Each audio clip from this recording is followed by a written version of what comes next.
আজকে আমি চলে আসিছি জয়পুরহাটের এমন একটা সুন্দর রেস্টুরেন্টে, যেটা গেলে এত মজার মজার খাওয়ান পাবেন আর সাথে পাবেন ছবি তোলার জন্য ফাইন ফাইন জায়গা। তো কুটে গেনু জানার জন্য কিন্তু ফুল ভিডিওটা দেখা লাগবে। তো চলেন দেখি শুরু করি।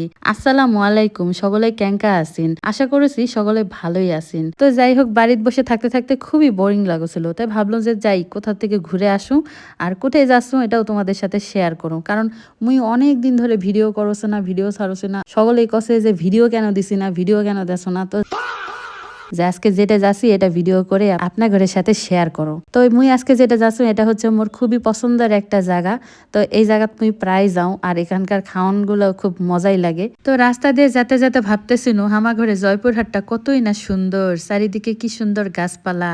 আর একটা সময় আসলো যখন সকলের মাটির ঘর আসিল, এখন আর তেমন একটা কারো মাটির ঘর দেখাই যায় না, কারণ এখন জয়পুরহাটের মানুষ সব বড়লোক হয়ে গেছে। তাতে মোর কি, মুই তো গরিবই থাকবো। তো যাই হোক, পেশাল পারতে পারতে মুই এখন চলেই আনু। জয়পুরহাটের মানুষজন দেখে তো চিনতেই পারিছেন যে কোটে আসছু।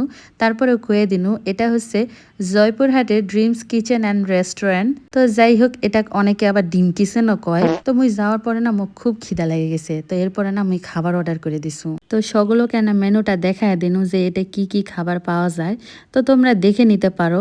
তো যাই হোক, এখন মুই এর থেকে দেখে কিছু একটা খাবার অর্ডার করে দিমু। তো মোর খুবই খিদা লাগিছে, এদিকে মোর মন চাচ্ছে যে দই ফুচকা খাবা। আর এটার দই ফুচকাটা এত মজারে ভাই, যেটা দেখতে এত সুন্দর আর খাতে খুবই ফাইন।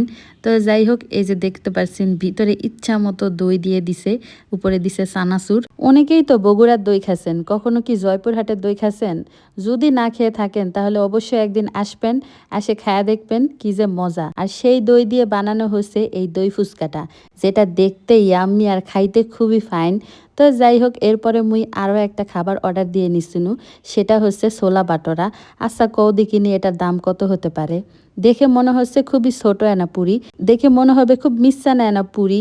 এটা আর কি হবে, মিষ্টানা নয়, এটা মোর ফেসের থেকেও বড়, মানে হচ্ছে মোর থতমা, মোর মুখের থেকেও বড়। তো এরকম এক না পুরি খেলেই কিন্তু পেট ভরে যাওয়ার কথা, তারপরেও বেটারা দুটা দিয়ে দিছে। তো যাই হোক, মোর কি 70 টাকা দিয়ে এত কিছু পাওছি, এটা আবার কি। তো আমি এখন এই পুরিটা ছিঁড়ে নিব। আর এটা দেখো, পুরির সাথে কিন্তু অনেক কিছু দিছে। বেটারা দিছে এনে চাটনি, ডালের ঘাটি, আবার একটু স্যালাডও দিছে। তো মুই এত কিছু খাও না, মুই বাপু একটু ডাল খাও আর একটু পুরি খাও, মোর কাছে এটাই ভাল লাগে। আর খুবই ফাইন লাগে, এটা খাবারটা খুবই মজা। তো যাই হোক, যারা জয়পুরহাটের বাইরে আসেন, কখনো মন চাইলে জয়পুরহাট যদি আসেন তো এটা আসতে পারেন, এসে ঘুরবে পারেন। খুবই ভালো জায়গা, ছবি তোলার জন্য খুবই সুন্দর জায়গা। তো এই তো মুই খাওছি, আর সাইড দিয়ে মুই হচ্ছে দুইটা দই ফুচকা রেখে দিছু। ডাল পুরি খাওয়ার পরে মুই এটা খামো। ভালো কথা, মুই সুন্দর মতোই খাওছুনো। তো খেতে খেতে মুই হঠাৎ পিছনে চায় দেখুন, কিরে ভাই রাত লেগে গেল কখন? মুই আসনু দিনের বেলা আর রাত হয়ে গেল, মানেটা কি? দেখনু আকাশ অন্ধকার হয়ে গেছে, বিকাল 4টা বাজে। তারপর আর কি ভাবনু যে তাড়াতাড়ি ভিডিও করে মুই তাড়াতাড়ি বাড়ি চলে যাও। এতে ভিডিও করতে নিছু আর এমন জোরে বাতাস এসে কারেন্টটা চলে গেল। এই যে কারেন্ট গেল আর কারেন্ট আসার নাম নাই। এরপর দেখছো লোকজন আস্তে আস্তে সবই চলে যাচ্ছে, মোর তো খুবই ভয় লাগছে। আর ঝড় দেখলে মোর খুবই ভয় লাগে ভাই। মানুষজন ঝড় বৃষ্টির সময় ক্যাঙ্কা করে যে ঘুরবার যায়, মোর তো ভাবলেই ভয় লাগে। মোর তো মনে হয় মুই বিল্ডিং এ থাকলেও উড়ে চলে যাবো। তো যাই হোক, মোর এই কথা শুনে আশেপাশের মানুষ করছে, তোক যদি উড়ে নিয়ে যায় তাহলে হামা ঘরে কি হবে। তো যাই হোক, এরপরে একটা রিক্সা নিয়ে নিনু। আর রিক্সাওয়ালাক মামাক কোনো, মামা মুখ যেমনি হোক তাড়াতাড়ি মুখ বাড়ির থুয়ে আসো, এই ঝড় বৃষ্টি দেখলেই মোর ভয় লাগে। দেখুনি কাণ্ড, দিনের বেলা কি অবস্থা হয়ে গেছে। তো যাই হোক, মোর আজকের ভিডিওর ভয়েস শুনে আবার অনেকেই কবে যে আপা আপনার ভয়েস এঙ্কা শোনা যাচ্ছে কে? মোর ভয়েস আসলে এঙ্কাই।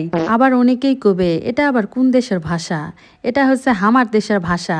আমি তেমন একটা কোয়া পারি না, তারপরও কোয়ার চেষ্টা করেছি। তো যাই হোক, ভাবিছিলাম আজকে সুন্দর একটা ব্লগ করবো, কিন্তু হলো না। এই ঠাড়াটা পড়লো, বৃষ্টি হচ্ছে এখন আবার। তো কি আর করার, বৃষ্টিতে ভিজবো না কয়ে এত তাড়াহুড়া করে বের হয়ে চলে আসনু, আর এখন সেই বৃষ্টিতে ভিজে ভিজেই বাড়ির যাওয়া লাগতেছে।